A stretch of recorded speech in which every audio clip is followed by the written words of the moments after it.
안녕하십니까? 경상북도 가족센터와 함께하는 통합수업 2학년 2학기 6번째 시간입니다. 오늘은 물건 주제의 첫 번째 시간입니다. 오늘은 새로운 주제의 첫 시간입니다. 같이 배움 지도를 만들어 봅시다. 여러분은 물건이라는 단어를 들으면 어떤 것들이 떠오르나요? 선생님은 물건이라는 단어를 들으니까 발명이 먼저 떠올랐어요. 발명은 우리가 생활 속에서 겪는 불편함에서 시작돼요. 그래서 그 불편함을 한번 찾아보고 불편함을 겪는 사람들이 어떤 마음일까 한번 알아보면 좋을 것 같아요. 그리고 발명하는 데는 발명 기법이 있답니다. 발명을 쉽게 도와주는 다양한 기법들을 한번 알아보고 그 기법대로 우리도 발명을 해보도록 합시다. 그리고 물건이라고 하니까 우리 생활 속에 있는 다양한 물건이 떠오르네요. 생활 속에 있는 물건을 사용하는 방법들이 있을 것 같아요. 예를 들면 종이, 자, 테이프 이런 것들을 어떻게 하면 잘 사용할 수 있을지 그런 방법을 알아보면 좋을 것 같네요. 그리고 이 물건을 가지고 생활할 때 우리가 다치지 않도록 안전수칙은 어떤 것이 있는지 알아보는 것도 중요하겠네요. 그리고 놀이가 빠질 수 없죠. 다양한 물건으로 놀이도 해볼 수 있으면 좋겠어요. 그리고 이 물건을 활용하는 방법도 생각해 보는 게 좋겠네요. 우리 여러분 물건 속에는 아마 여러분만의 추억들이 있을 것 같아요. 그런 추억들도 함께 나누어 보고 또 장난감도 직접 만들어서 놀이를 해보면 즐거울 것 같네요. 선생님이 적어둔 것뿐만 아니라 여러분이 더 공부하거나 탐구하고 싶은 내용이 있다면 추가해도 됩니다. 여러분만의 배움 지도를 만들어 봅시다. 오늘의 공부 주제는 발명왕이 되고 싶어요입니다. 중심 주제는 물건입니다. 목표를 또박또박 함께 읽어봅시다. 발명이 필요한 이유를 알아보고 새로운 물건을 발명해 봅시다. 준비물은 색연필, 사인펜, 콩주머니가 필요합니다. 콩주머니가 없는 친구는 양말 뭉치로 대체해도 됩니다. 준비물이 아직 준비되지 않은 친구는 잠시 영상을 멈추고 준비물을 가져오도록 합시다. 첫 번째는 어려운 사람을 돕고 싶어요입니다. 그림을 보고 다른 사람의 처지가 되어 겪을 수 있는 어려움을 찾아봅시다. 먼저 첫 번째 상황입니다. 첫 번째 상황에서는 지팡이를 짚고 있는 할아버지와 아이가 있네요. 무엇을 하려고 하나요? 맞아요. 버스를 타고 싶어 하네요. 그런데 우리 버스는 높이 있어서 계단이 있습니다. 우리 할아버지가 지팡이를 짚고 있고 또 키가 작은 어린이가 버스를 타려고 하면 이 계단이 아주 불편할 것 같아요.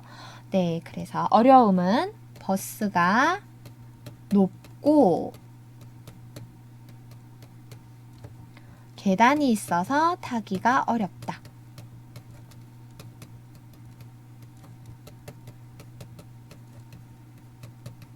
어떻게 해결할 수 있을까요? 네, 우리 실제로 이런 버스를 본 적이 있을 것 같아요. 우리 이런 버스는 저상 버스라고 하는데요. 이렇게 계단 때문에 버스를 타기가 어려운 사람들을 위해서 버스 자체를 아주 낮게 만들고 지금 여기 보면 아주 낮게 되어 있죠. 여기랑 다르게. 낮게 만들고 계단 대신에 이런 오르막이 바깥으로 나올 수 있도록 만들어서 다른 사람들이 버스를 쉽게 타고 내릴 수 있게 만든 버스입니다. 자, 그럼 두 번째 상황을 살펴볼게요. 유모차를 끌고 있는 가족이네요. 그런데 계단을 만났어요. 어떤 어려움이 있을까요? 맞아요. 유모차는 바퀴가 있어서 계단을 오르내리기가 어렵겠네요.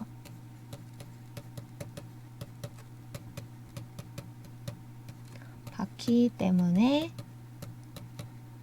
계단을 오르내리기 어렵다.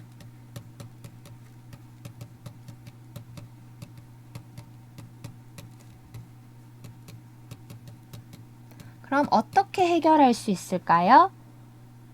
여러분 이런 길을 본 적 있을 것 같아요. 우리 학교에도 반드시 이런 길을 만들도록 되어 있는데 계단 옆에 있는 평평한 길, 이것을 우리 경사로라고 합니다. 네, 그래서 계단을 오르지 않아도 경사로를 이용해서 유아차나 휠체어가 움직일 수 있도록 하는 겁니다. 자, 이어서 다음 상황을 볼게요. 이번에는 두 번 다 화장실입니다. 화장실에 휠체어를 탄 사람이 왔네요. 어떤 어려움이 있을까요? 맞아요. 휠체어에서 내려서 변기에 앉아야 하는데 굉장히 힘들겠죠. 휠체어에서 내리기가 불안하고 어려울 것 같아요. 휠체어에서 내리기 어렵다. 그리고 지금 여기 우리 화장실에 가보면 항상 칸막이가 되어 있죠. 근데 휠체어가 있으면 그 칸막이가 있는 칸 안에 들어가기가 불편하겠죠. 칸이 작아서 휠체어가 들어가지 않는다.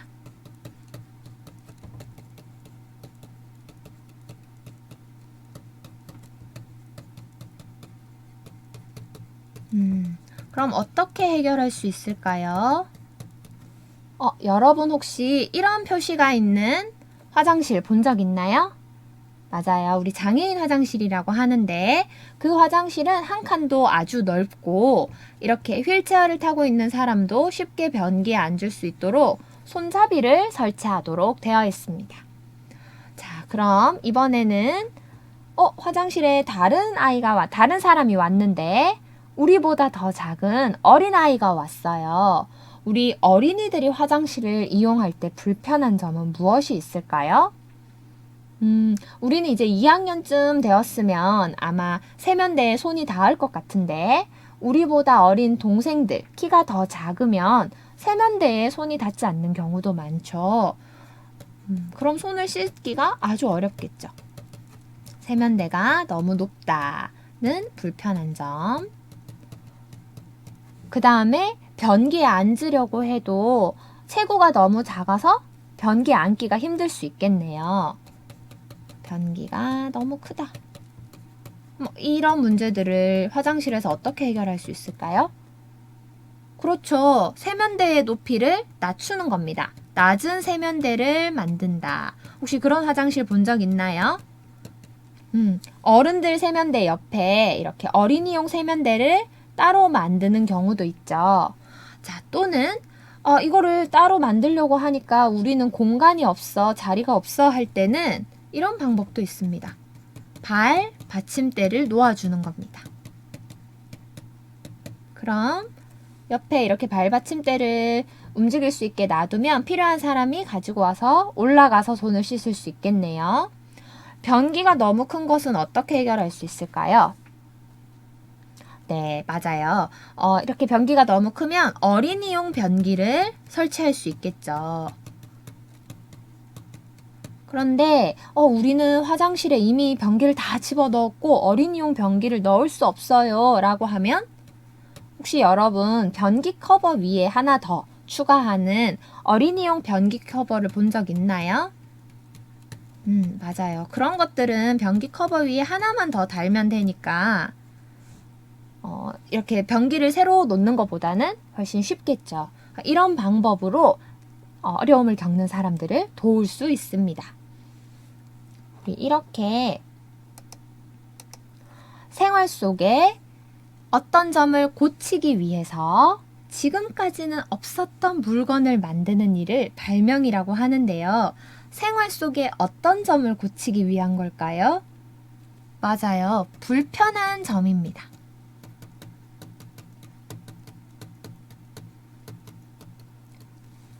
그럼 지금까지 없었던 어떤 물건? 맞아요. 새로운 물건을 만드는 일을 발명이라고 합니다. 이번 시간에 같이 발명을 알아보도록 할게요. 자, 그럼 지금부터는 다양한 발명 기법을 알아보고 우산을 이용해서 한번 적용해 봅시다. 먼저 발명 기법에는 6가지가 있습니다. 첫 번째 기법은 더하기입니다. 기존에 있는 물건 2가지를 더하는 방법이에요. 자, 이 그림을 보니까 뭐와 뭐를 더해서 새로운 물건을 만들었을까요? 맞아요. 연필과 지우개를 더해서 새로운 물건을 만들었네요. 연필에 지우개를 달아서. 그쵸? 그래서 우리 급할 때 지우개가 없으면 불편했는데 이렇게 뒤에 달려있으면 돌려서 바로 지울 수 있잖아요. 자, 그러면 우산에다가 한번 적용해 볼까요? 여러분, 우산에다가 무엇을 새롭게 추가할 수 있을까요? 선생님이 생각한 것은 우산에다가 버튼을 추가하는 겁니다.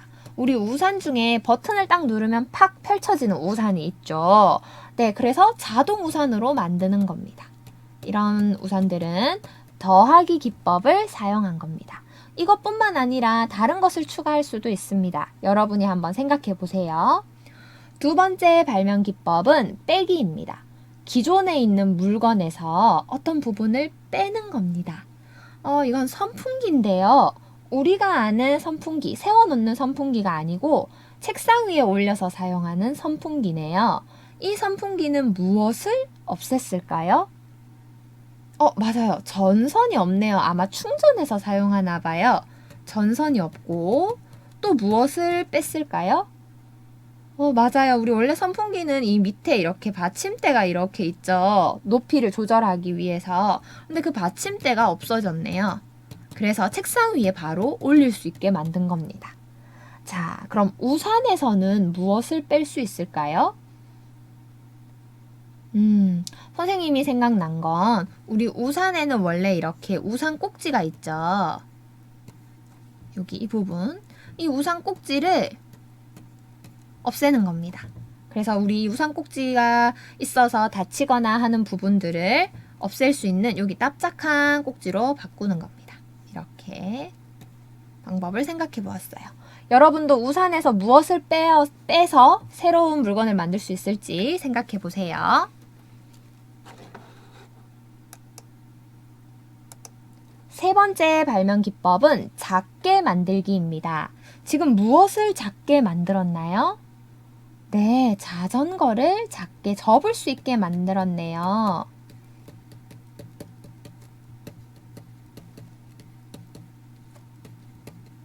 그럼 우산에서는 어떻게 작게 만들 수 있을까? 우산을 어떻게 접게 만들 수 있을까? 맞아요. 우리 3단 우산. 혹은 접이식 우산이라고 하죠. 이렇게 우산을 작게 만들 수 있네요. 자, 이번에는 크게 만든 경우입니다. 이건 뭘 보고 크게 만든 걸까요? 맞아요. 바람개비를 보고 바람을 이용한 풍력 발전소를 만드는 겁니다. 자, 그럼 우산을 크게 만들면 어떻게 사용할 수 있을까요?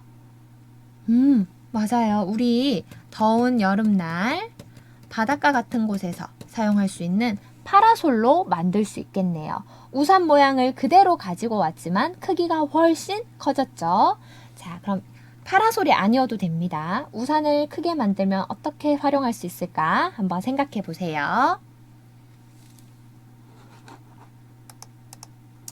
자, 다음은 재료를 바꾸는 방법입니다. 종이 상자네요. 그쵸? 이건 원래 사람들이 사용하던 나무 상자에서 나무를 종이로 바꾸어서 박스를 만든 겁니다.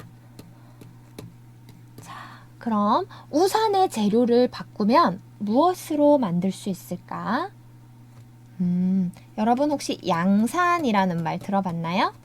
네, 양산은 햇볕을 피하는 도구입니다. 우산에 자외선 차단 재료를 사용해서 빗물이 아닌 태양빛을 피할 수 있도록 만드는 겁니다. 자, 그 다음은 빨대입니다.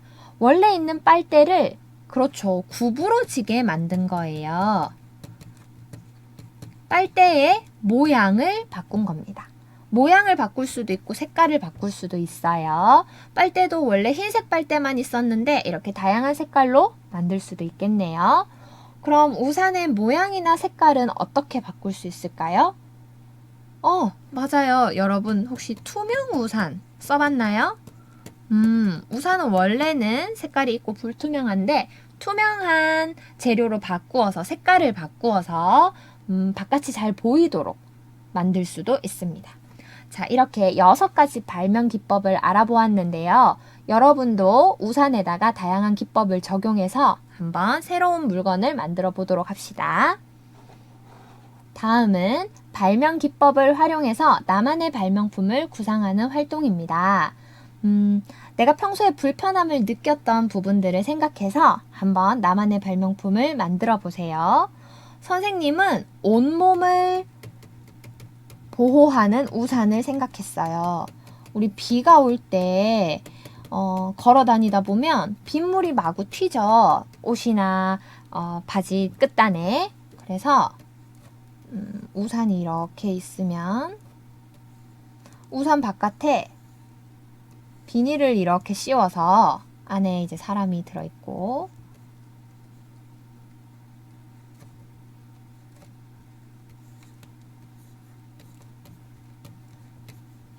비닐을 씌워서 비닐이 너무 길면 안 되겠네요. 발 정도 오도록. 그래서 옆으로 들어오는 빗방울을 막아주는 겁니다. 비닐이 막아주는 거예요. 이런 상상을 한번 해보았습니다. 실제로 우리가 만들어 보지 못하더라도 한번 상상해서 만들어 보도록 합시다. 오늘의 안전은 불이 나면 어떻게 할까요? 입니다. 불이 났을 때 대처하는 방법을 알아봅시다. 먼저 내가 불이 난 것을 알았다면 어떻게 해야 될까요?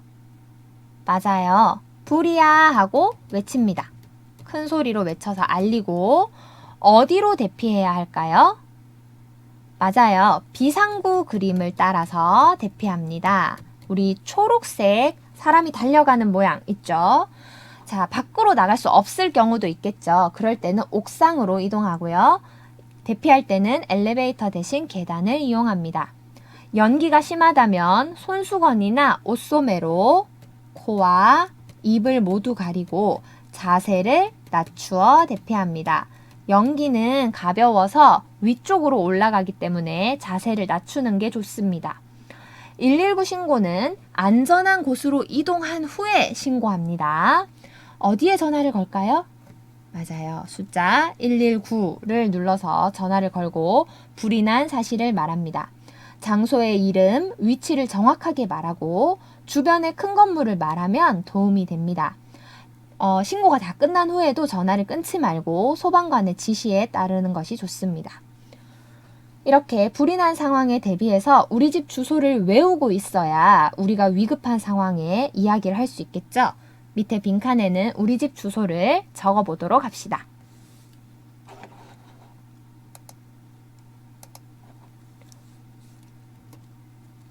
오늘의 놀이는 사방치기 놀이입니다. 사방치기 놀이 방법을 잘 읽고 함께 해보도록 합시다.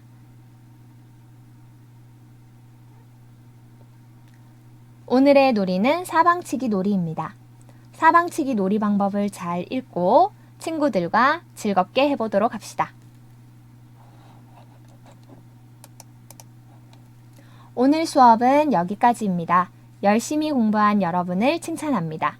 우리 다음 시간에 다시 만나요.